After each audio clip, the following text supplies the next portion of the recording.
Hey, it's Sela Social Studies.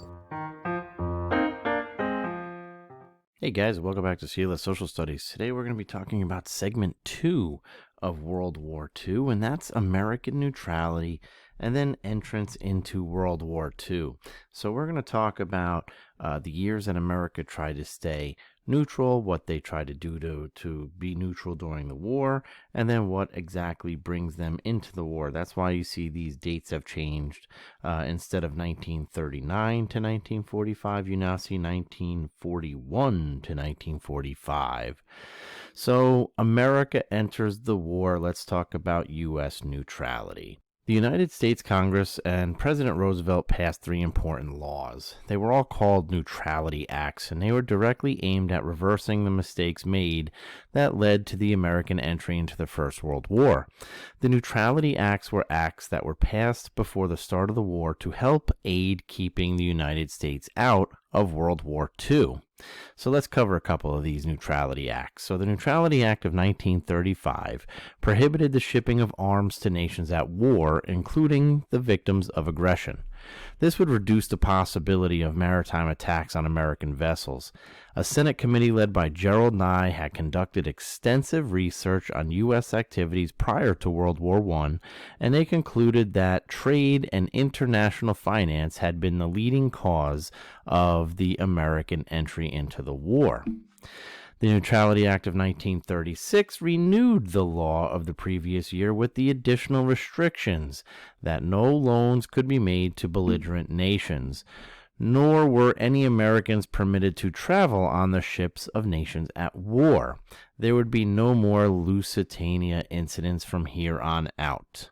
The last act of neutrality is the Neutrality Act of 1937, and this contained one important concession to Roosevelt.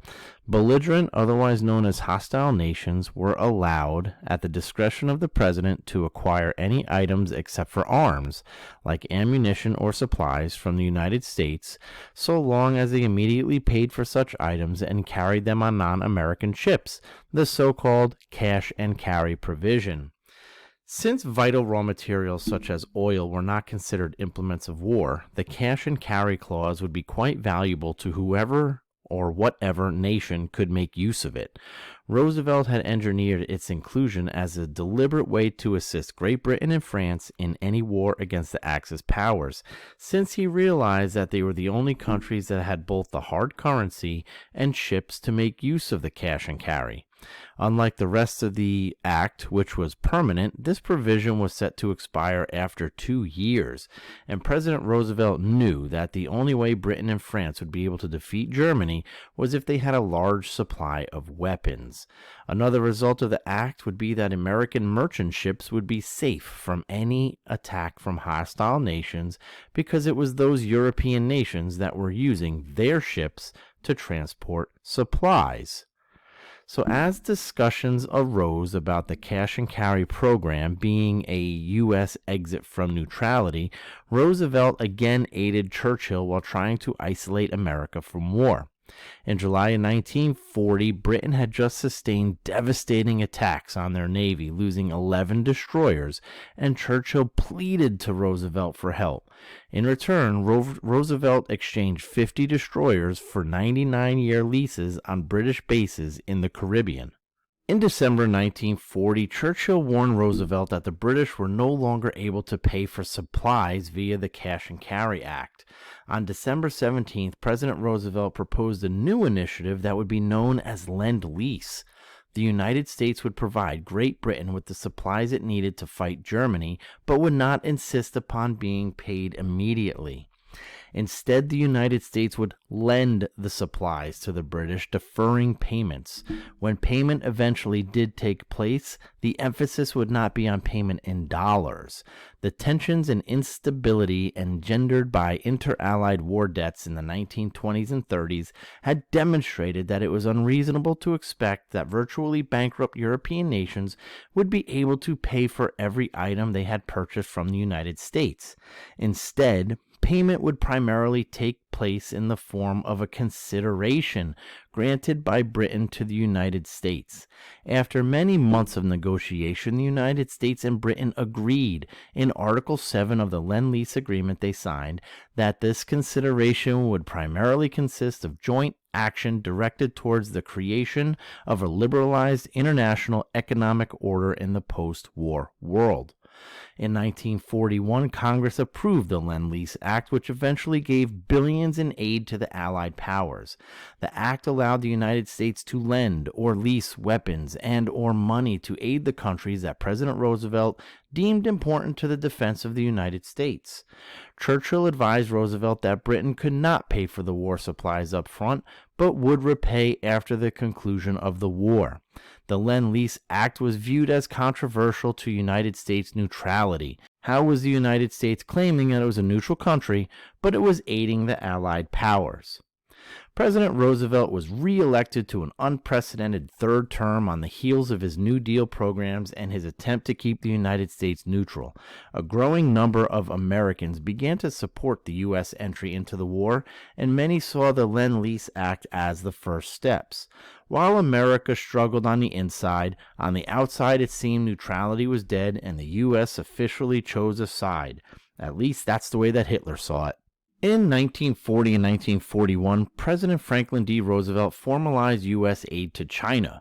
The U.S. government extended credits to the Chinese government for the purchase of war supplies as it slowly began to tighten restrictions on Japan. The United States was the main supplier of the oil, steel, iron, and other commodities needed by the Japanese military as it became bogged down by Chinese resistance.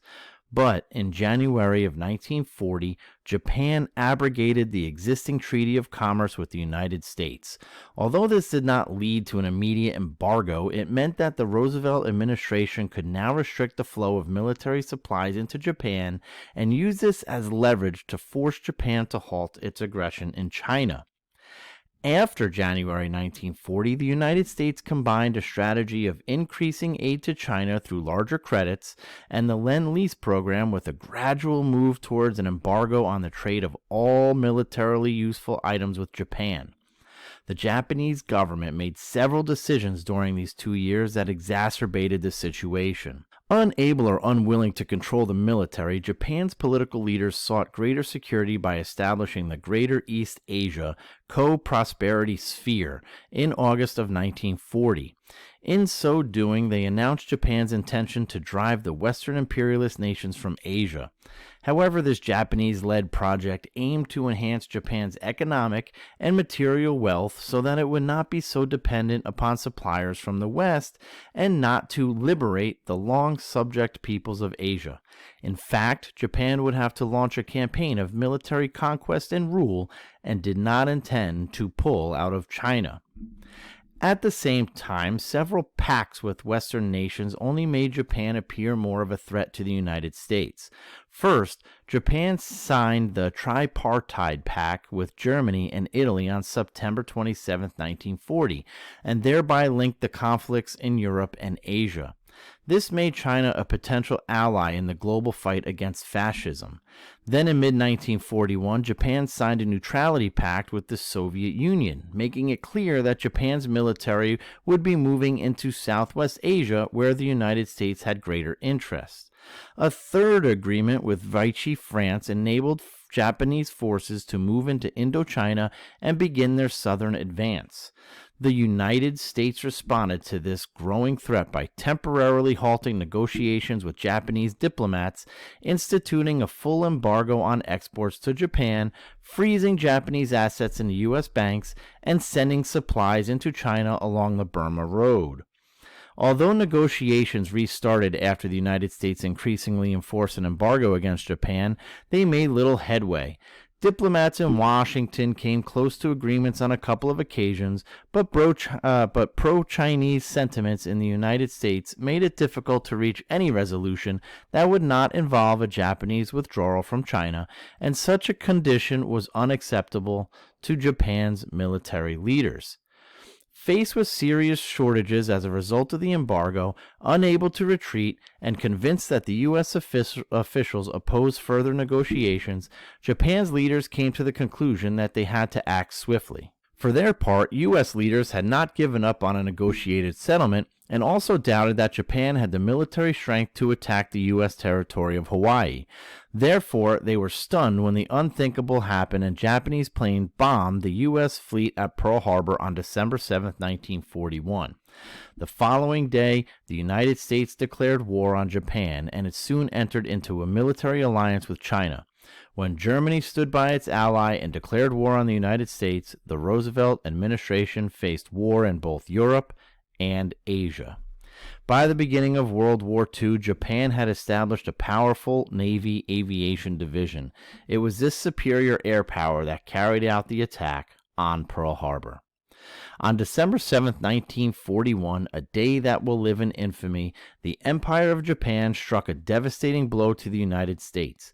Japanese airplanes and submarines attacked the U.S. naval station that was located at Pearl Harbor, Hawaii. The morning of December 7th was beginning to look like a normal day for sailors located on the base, as many were still in their bunks. That morning, a radar technician located in Hawaii noticed a large amount of planes flying towards the island. The technician notified command, and the information was written off as not dangerous. There were a few problems with what happened that morning in 1941. Number one, radar was a new weapon of war. Not too many people knew how it worked, and many felt that it could be a faulty technology. Radar antennas and trailers were scattered around the island. The first issue with the transmission was that the men operating them were young and inexperienced. They warned command, but their warnings were ignored due to uncertainty. The second problem was that the United States was expecting a squadron of bombers to fly past the island that morning for training purposes, making those in charge to believe that it might have been those bombers instead of an impending Japanese attack. Unbeknownst to the sailors at Pearl Harbor, the whole Japanese naval fleet and over 200 Japanese aircraft were full steam ahead to their location. At 7:55 a.m., Japanese bombers appeared in sight for the first time. Japanese Admiral Isoroku Yamamoto had successfully launched a surprise attack on the Americans. The attacks came in two waves as torpedo planes, bombers, and fighter planes swarmed the airfields and naval bases like angry bees, dropping bombs and shooting targets like target practice. Within 15 minutes, nearly every airfield and the whole harbor were under attack. As for the U.S. air power that was located on the island, only a few planes were able to take off to attack the Japanese aggressors. In total, over 180 American planes were destroyed. While the airfields were under attack by fighter planes, the naval shipyard at Pearl Harbor was simultaneously under attack. All the American ships were tightly packed into port that morning, and the ships were not fully manned. This made it easy pickings for the Japanese bombers. Within 30 minutes of the first wave, explosions devastated the Pacific Fleet. The battleship USS Arizona exploded from a direct hit, and the USS West Virginia sank. The USS California was hit multiple times and slowly sunk in the shallow waters. The USS Oklahoma was hit by 4 torpedoes and rolled over, trapping men inside, and the USS Utah was sunk as well. There were not very many ships that made it through unscathed. Around 8:50 in the morning, the second wave of Japanese planes appeared over the harbor. While this wave is not as successful as the first, it still caused lots of damage. The battleship Nevada that was struck in the first attack tried to leave the harbor, but was bombed multiple times and got stuck at the entrance of the channel exiting the harbor, which meant that other ships were more or less trapped inside that harbor. The Japanese led a successful planned coordinated attack on Pearl Harbor. The Japanese had done their homework and knew exactly when and how to attack. The first wave of the attack started just before 8 a.m. on a Sunday morning, and by 9 o'clock a.m. the Japanese had left, making their mark on the deadliest attack on American soil. The United States suffered greatly during and after the attack. Over 180 planes were destroyed. 2 American battleships were rendered destroyed, and 6 others were badly damaged. Cruisers, destroyers, and other small vessels were damaged as well. American military casualties from the attack were over 3,400, including 2,300 deaths. The Japanese left Pearl Harbor without ever experiencing a counterattack and lost nearly 60 planes, a few submarines, and fewer than 100 men. As a result, the attack at Pearl Harbor severely crippled the U.S. naval and air strength in the Pacific. Japan had set a goal of incapacitating the U.S. fleet, and they had succeeded. For a brief period of time, the Japanese Navy was able to conquer island nations in the Pacific without worry of American attack. However, unlucky for them, every U.S. battleship besides the Arizona and Oklahoma were repaired and returned to service. The Japanese, however, failed in destroying the American oil storage facilities on the island, so when the fleet was ready, it went on the attack. The attack on Pearl Harbor unified the nation and rid the idea of neutrality from public voice. The next day, December 8, 1941, Congress declared war on Japan by a vote of 88-0 in the Senate and 388-1 in the House of Representatives. To answer your question, only Representative Jeanette Rankin of Montana voted against the war. All right, guys, we'll see you next time on our third installment of World War II.